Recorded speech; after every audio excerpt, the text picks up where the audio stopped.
Assalamualaikum warahmatullahi wabarakatuh. Jumpa lagi dengan saya, Reni Damayanti, di mata pelajaran Ilmu Pengetahuan Alam SMK. Pada kesempatan kali ini, kita akan mempelajari tentang materi yaitu mitigasi bencana, yang dimana kita tahu bahwa negara kita itu memiliki potensi bencana yang cukup tinggi. Mari kita mempelajari tentang mitigasi ini. Apa sih itu mitigasi? Pasti kalian banyak yang belum mendengar tentang mitigasi bencana.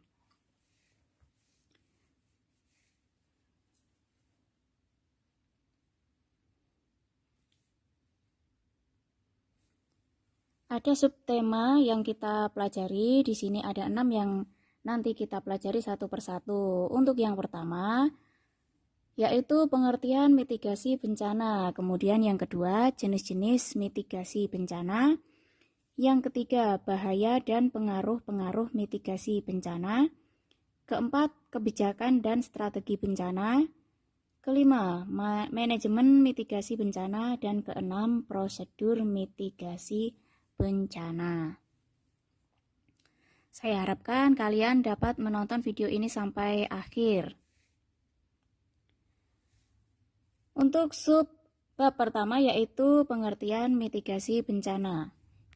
Mitigasi bencana adalah serangkaian upaya untuk mengurangi resiko bencana, baik melalui pembangunan fisik maupun penyadaran dan peningkatan kemampuan menghadapi ancaman bencana. Ini dituangkan dalam pasal 1 ayat 6 PP nomor 21 tahun 2008 tentang penyelenggaraan penanggulangan bencana. Kemudian mitigasi didefinisikan sebagai upaya yang ditujukan untuk mengurangi dampak dari bencana. Pasti bencana itu memiliki dampak dan pengaruh terhadap kehidupan masyarakat, sehingga mitigasi ini diharapkan bisa mengurangi resiko bencana yang disebabkan oleh faktor alam maupun faktor sosial.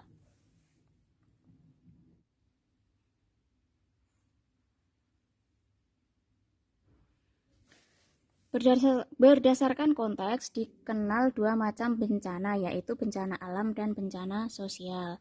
Di mana bencana alam itu adalah bencana yang disebabkan oleh faktor alam. Sedangkan bencana sosial itu adalah bencana yang disebabkan oleh faktor sosial. Di sini disebutkan juga contoh-contoh bencana alam dan bencana sosial.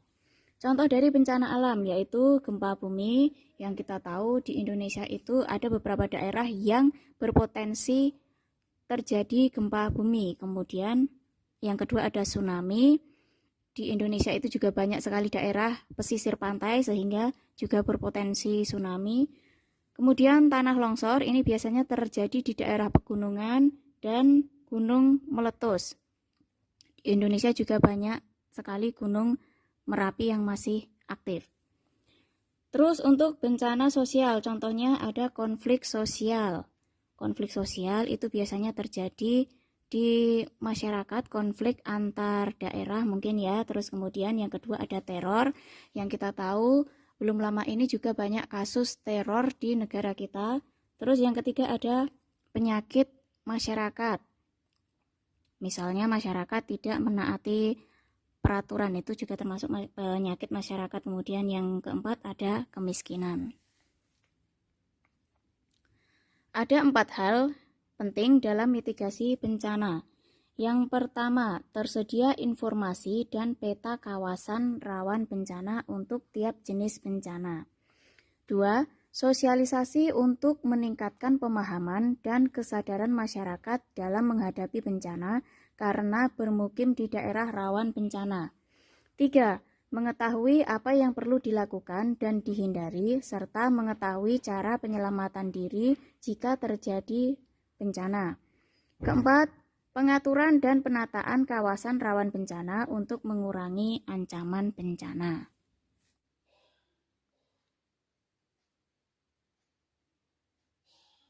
Selanjutnya adalah jenis-jenis mitigasi bencana. Mitigasi bencana dibedakan menjadi dua, yaitu mitigasi struktural dan mitigasi non-struktural. Untuk mitigasi struktural merupakan upaya untuk meminimalkan bencana yang dilakukan melalui pembangunan berbagai prasarana fisik dan menggunakan pendekatan teknologi seperti pembuatan kanal khusus untuk pencegahan banjir, alat pendeteksi aktivitas gunung berapi, bangunan yang bersifat tahan gempa, ataupun early warning system yang digunakan untuk memprediksi terjadinya gelombang tsunami. Atau bisa juga dikatakan sebagai upaya untuk mengurangi kerentanan atau vulnerability terhadap bencana dengan cara rekayasa teknis bangunan tahan bencana. Sedangkan mitigasi non-struktural itu merupakan upaya mengurangi dampak bencana selain dari upaya yang saya sebutkan tadi. Bisa dalam lingkup upaya pembuatan kebijakan seperti pembuatan suatu peraturan. Intinya, untuk mitigasi struktural itu adalah yang dilakukan pembangunan atau perbaikan sarana atau prasarana fisik, seperti bangunan. Tetapi kalau untuk mitigasi non-struktural itu yang ditingkatkan adalah kebijakan atau undang-undangnya. Misalnya sosialisasi, kemudian pelatihan, pendidikan, dan lain sebagainya.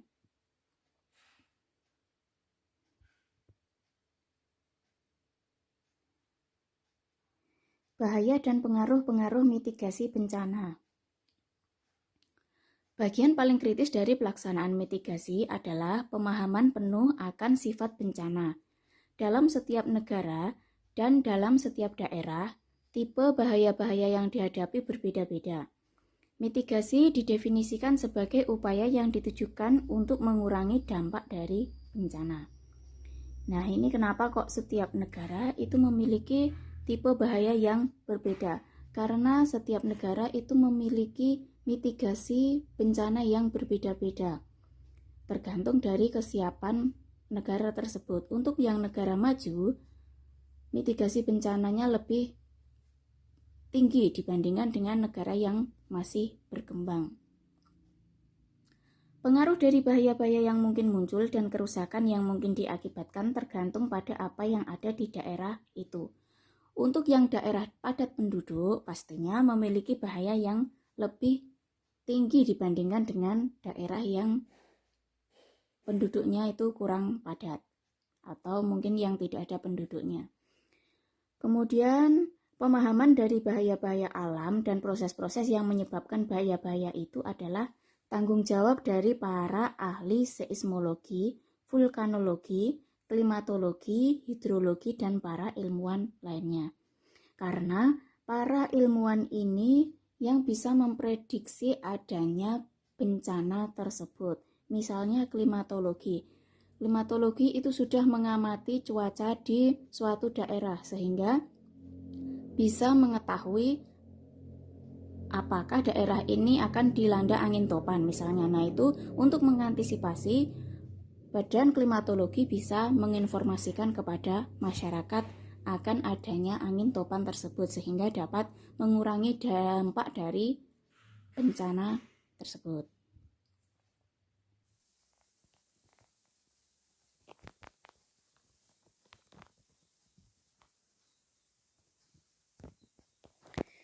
Pemahaman bahaya-bahaya mencakup tentang A. Bagaimana bahaya itu muncul. B. Kemungkinan terjadi dan besarnya. C. Mekanisme fisik kerusakan. D. Elemen-elemen dan aktivitas-aktivitas yang paling rentan terhadap pengaruh-pengaruhnya. E. Konsekuensi-konsekuensi kerusakan.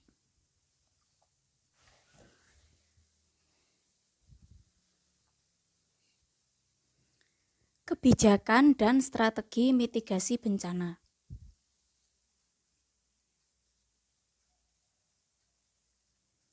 Berbagai kebijakan yang perlu ditempuh dalam mitigasi bencana antara lain 1. Dalam setiap upaya mitigasi bencana, perlu membangun persepsi yang sama bagi semua pihak, baik jajaran aparat pemerintah maupun segenap unsur masyarakat yang ketentuan langkahnya diatur dalam pedoman umum, petunjuk pelaksanaan, dan prosedur tetap yang dikeluarkan oleh instansi yang bersangkutan sesuai dengan bidang tugas unit masing-masing. 2. Pelaksanaan mitigasi bencana dilaksanakan secara terpadu, terkoordinir yang melibatkan seluruh potensi pemerintah dan masyarakat. 3. Upaya preventif atau pencegahan harus diutamakan agar kerusakan dan korban jiwa dapat diminimalkan. 4. Penggalangan kekuatan melalui kerjasama dengan semua pihak melalui pemberdayaan masyarakat serta kampanye. Untuk melaksanakan kebijakan dikembangkan beberapa strategi sebagai berikut. Di sini ada 6 strategi. Yang pertama yaitu pemetaan. Pemetaan yang dimaksudkan adalah memetakan daerah yang rawan bencana. Misalnya, untuk daerah yang dekat gunung berapi itu dibagi menjadi beberapa daerah. Untuk yang daerah pertama itu daerah yang memiliki potensi kerusakan paling tinggi. Kemudian daerah kedua itu memiliki potensi kerusakan sedang. Terus daerah yang ketiga itu adalah daerah yang memiliki potensi kerusakan yang rendah. Kemudian yang kedua ada pemantauan. Pemantauan ini dilakukan pada daerah yang rawan bencana.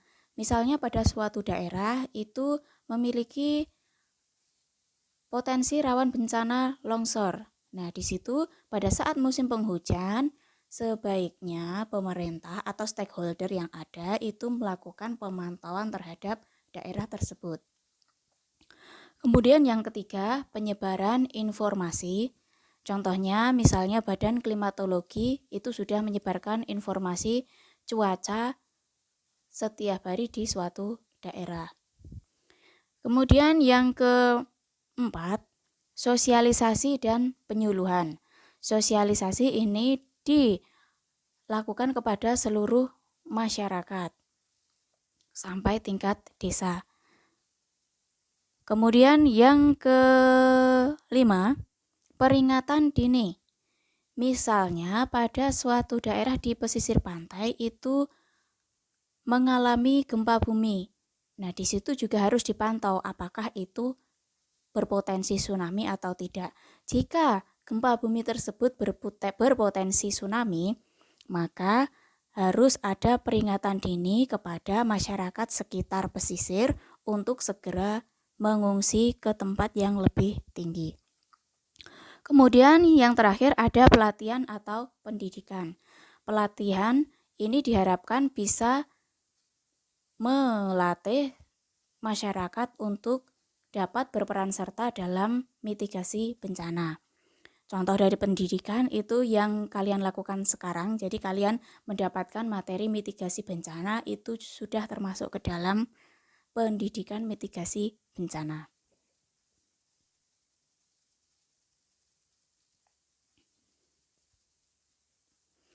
Untuk selanjutnya, manajemen mitigasi bencana.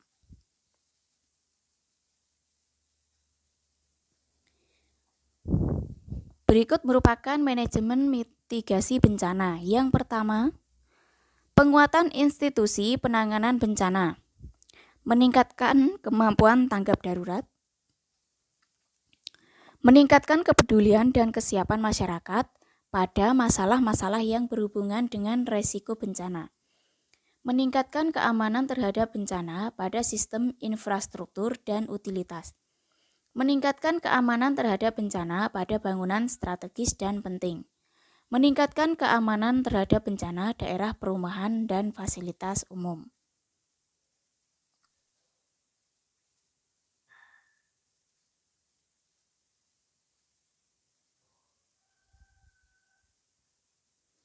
Nah, ini lanjutan dari yang tadi. Meningkatkan keamanan terhadap bencana pada bangunan industri. Meningkatkan keamanan terhadap bencana pada bangunan sekolah dan anak-anak sekolah. Memperhatikan keamanan terhadap bencana dan kaidah-kaidah bangunan tahan gempa dan tsunami serta banjir dalam proses pembuatan konstruksi baru. Meningkatkan pengetahuan para ahli mengenai fenomena bencana, kerentanan terhadap bencana, dan teknik-teknik mitigasi. Memasukkan prosedur kajian risiko bencana ke dalam perencanaan tata ruang atau tata guna lahan. Meningkatkan kemampuan pemulihan masyarakat dalam jangka panjang setelah terjadi bencana.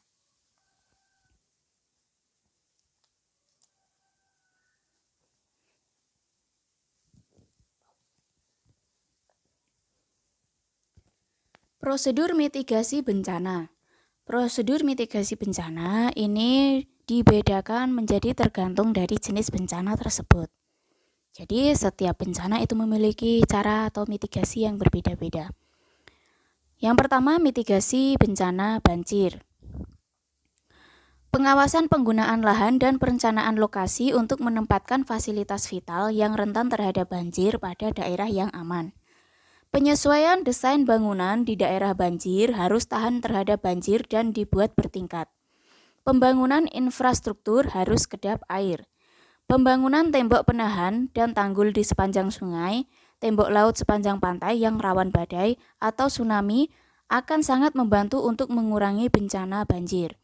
Pembersihan sedimen. Pembangunan pembuatan saluran drainase. Peningkatan kewaspadaan di daerah dataran banjir. Desain bangunan rumah tahan banjir, yaitu material tahan air dan fondasi yang kuat. Meningkatkan kewaspadaan terhadap penggundulan hutan.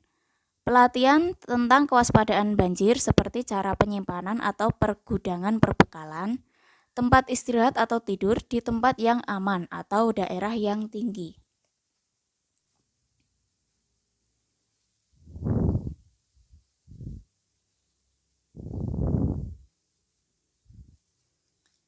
Nomor 2, bencana tanah longsor. Secara lebih rinci, upaya pengurangan bencana tanah longsor antara lain pembangunan permukiman dan fasilitas utama lainnya menghindari daerah rawan bencana.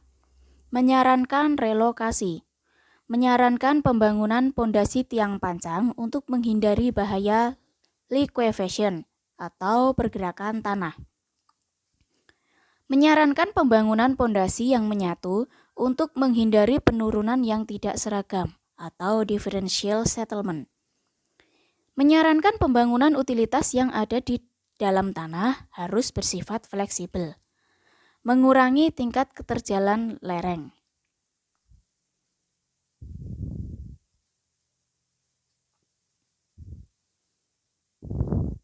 Ketiga, bencana gunung berapi.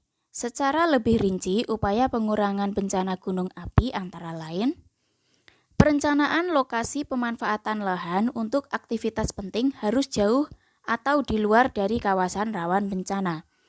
Hindari tempat-tempat yang memiliki kecenderungan untuk dialiri lava dan atau lahar. Perkenalkan struktur bangunan tahan api. Penerapan desain bangunan yang tahan terhadap tambahan beban akibat abu gunung api. Membuat barak pengungsian yang permanen, terutama di sekitar gunung api yang sering meletus, misalnya Gunung Merapi DIY Jateng, Gunung Semeru Jatim, dan Gunung Karangetang Sulawesi Utara. Mensosialisasikan kepada masyarakat yang bermukim di sekitar gunung api harus mengetahui posisi tempat tinggalnya pada peta kawasan rawan bencana gunung api melalui penyuluhan. Mensosialisasikan kepada masyarakat yang bermukim di sekitar gunung api, hendaknya paham cara menghindar dan tindakan yang harus dilakukan ketika terjadi letusan gunung api melalui penyuluhan. Mensosialisasikan kepada masyarakat agar paham arti dari peringatan dini yang diberikan oleh aparat atau pengamat gunung api melalui penyuluhan. Mensosialisasikan kepada masyarakat agar bersedia melakukan koordinasi dengan aparat atau pengamat gunung api.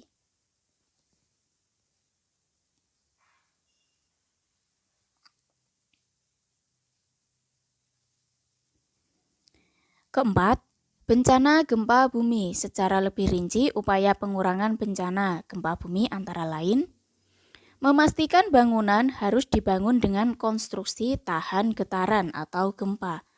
Memastikan perkuatan bangunan dengan mengikuti standar kualitas bangunan. Pembangunan fasilitas umum dengan standar yang kualitas tinggi. Memastikan kekuatan bangunan-bangunan vital yang telah ada. Rencanakan penempatan pemukiman untuk mengurangi tingkat kepadatan hunian di daerah rawan bencana.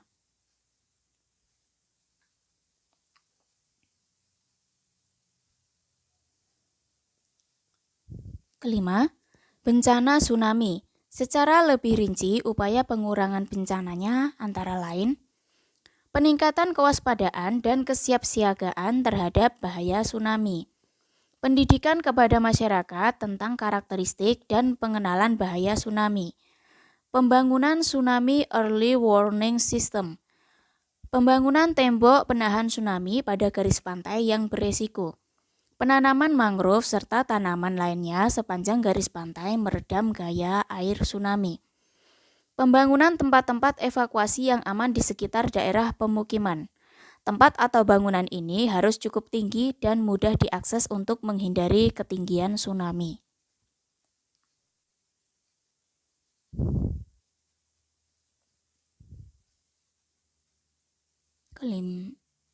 Selanjutnya, bencana kebakaran.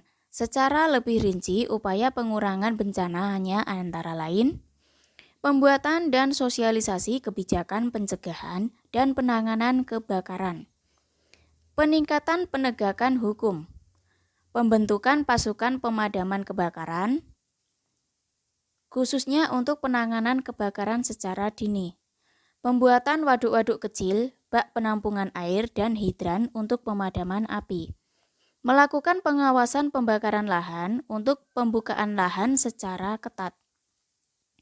Melakukan penanaman kembali daerah yang telah terbakar dengan tanaman yang heterogen. Meningkatkan partisipasi aktif dalam pemadaman awal kebakaran di daerahnya. Selanjutnya, bencana kekeringan. Secara lebih rinci, upaya pengurangan bencananya antara lain perlu melakukan pengelolaan air secara bijaksana, yaitu dengan mengganti penggunaan air tanah dengan penggunaan air permukaan dengan cara pembuatan waduk, pembuatan saluran distribusi yang efisien. Konservasi tanah dan pengurangan tingkat erosi dengan pembuatan check dam reboisasi. Pengalian bahan bakar kayu bakar menjadi bahan bakar minyak untuk menghindari penebangan hutan atau tanaman. Pendidikan dan pelatihan. Meningkatkan atau memperbaiki daerah yang tandus dengan melaksanakan pengelolaan lahan, pengelolaan hutan, waduk peresapan, dan irigasi.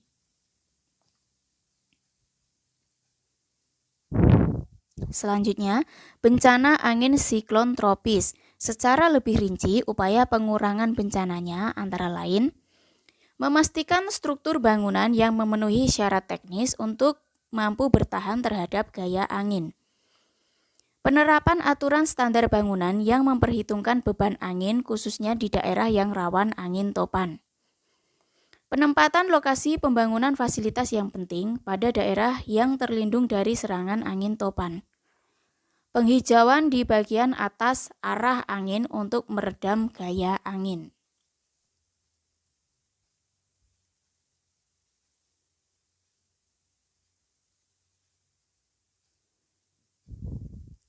Selanjutnya, bencana wabah penyakit. Ini kita sedang berada di pandemi wabah penyakit juga, yaitu COVID-19, maka dari itu kalian harus memahami ini dengan baik. Secara lebih rinci, upaya pengurangan bencananya antara lain menyiapkan masyarakat secara luas termasuk aparat pemerintah khususnya di jajaran kesehatan dan lintas sektor terkait untuk memahami resiko bila wabah terjadi serta bagaimana cara-cara menghadapinya bila suatu wabah terjadi melalui kegiatan sosialisasi yang berkesinambungan. Menyiapkan produk hukum yang memadai untuk mendukung upaya-upaya pencegahan, respon cepat, serta penanganan bila wabah terjadi. Menyiapkan infrastruktur untuk upaya penanganan seperti sumber daya manusia yang profesional, sarana pelayanan kesehatan, sarana komunikasi, transportasi, logistik, serta pembiayaan operasional. Upaya penguatan surveillance epidemiologi untuk identifikasi faktor resiko dan menentukan strategi intervensi dan penanganan maupun respon dini di semua jajaran.